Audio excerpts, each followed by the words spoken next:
Well, today marks day 77 of a student strike in Quebec, Canada. And their anger over the last week or so has turned loud and in some cases violent.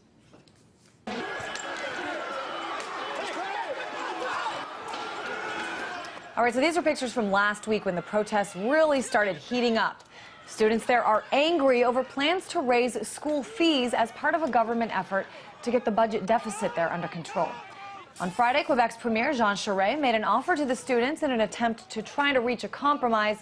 He said the $325 per year increase over 5 years could instead be spread out over 7 years. He also said more loans would be made available to students and offered a plan to make the repayment of loans after college proportional to income. But it's clear students there, that this is not simply about a number. What this signifies is a shift in ideology of education for decades there being seen as a public good, worth funding and supporting. While students have rejected that package and have called the offer insulting. So what's next for the protesters, who are now numbering in the hundreds of thousands? Well, let's talk now to citizen journalist Bernard Desgagne in Quebec. Hey there, Bernard. What's the plan here? I mean, what are these students asking for? Well, basically, they're asking for negotiations, and negotiations are not taking place right now. The students even proposed mediation, and the Minister of Education answered that she wants the students first to vote on her proposal that you just described. And she's asking actually for secret ballots. So she keeps having some requests, specific requests for students. But one student mentioned on a very popular TV show on the weekend that the minister's own party, the Liberal Party, when they have assemblies, they have votes by show of hands.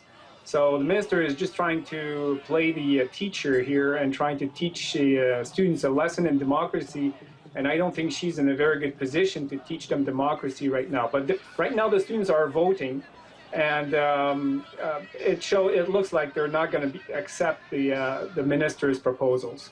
Yeah, like I said, a lot of them even called that insulting. And just looking at these pictures here, Bernard, I mean, this is a very big protest. You have the majority of Quebec students saying, you know, they'll at least finish their semesters, but more than 100,000 are refusing to attend their classes. But, you know, here in the U.S., it's a little mind-boggling to a lot of people. $325 a year.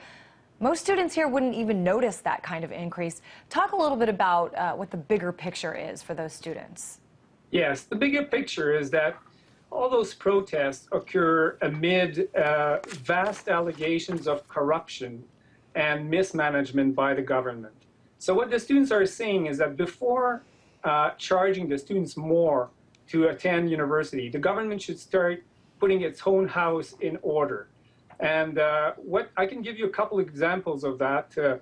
There was just last week on CBC, which is the Canadian Broadcasting Corporation, there was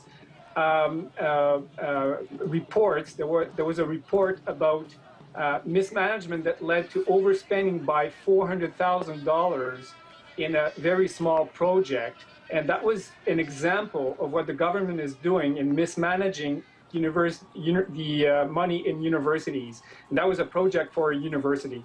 And so what the students are saying is that there's a lot of overspending in universities. People in the directors of the universities are paid huge salaries, and the students are saying this is not acceptable. Another example would be that the government in around 2003, when it came in power, sold a subsidiary of Hydro-Quebec. Hydro-Quebec is a state-owned corporation that produces and distributes the electricity in Quebec at a very advantageous rate for citizens and for companies who, for example, make aluminum. And that company sold its oil subsidiary, and that means right now that about $30 billion, I mean, not $30 billion, 30 billion barrels, which is $3,000 billion worth of oil, has slipped from the hands of the public company, and will be basically making people who are already rich even richer. And so students are saying, if before we start having students pay more for tuition fee, we should start by recovering the money that should be the public's money. That's very interesting. I'm wondering, I mean, we're looking at pictures right now of just so many people in the street, thousands of people. What do you think? I mean, is it possible that this violence, that this rioting will actually spill across the border? Oh, no, no, no. First of all, the violence has been in Quebec. The students have been very intelligent. As I said, as I mentioned earlier, they were on a very popular talk show over the weekend, actually the most popular talk show of the French TV network of the CBC. They are scoring a lot of points in the public opinion. They don't need to be violent. They have a very good website where you can see videos where they explain, it's all in French, but they explain why they are asking what they're asking, about the same questions you just asked me. And so they don't need to be violent at all, and they are not, basically.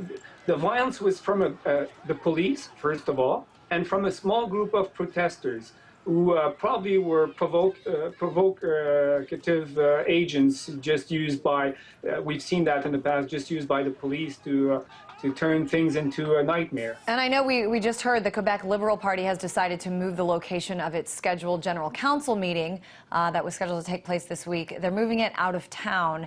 What do you think those party leaders are concerned about? Well, because the problem is that the facts will not go away. You can police the students, you can send the police in the streets to beat up protesters, peaceful protesters, but you won't make the facts disappear. And as I said, these protests take place amid vast allegations of corruption that have been taking place. We've heard those allegations for years and years now. And so the whole population of Quebec knows that the government is corrupt and is mismanaging the system, basically. And so even if it starts saying that it wants the students to have a show of hands for votes and all, this is all unimportant to the population. The population knows the facts more and more. So I think the government wants to escape to quiet locations because they don't want to have questions asked to them. Oh, who really does? Appreciate your insight there from Quebec, since you're front and center there to all the action happening. Citizen journalist Bernard Desgagne, appreciate it.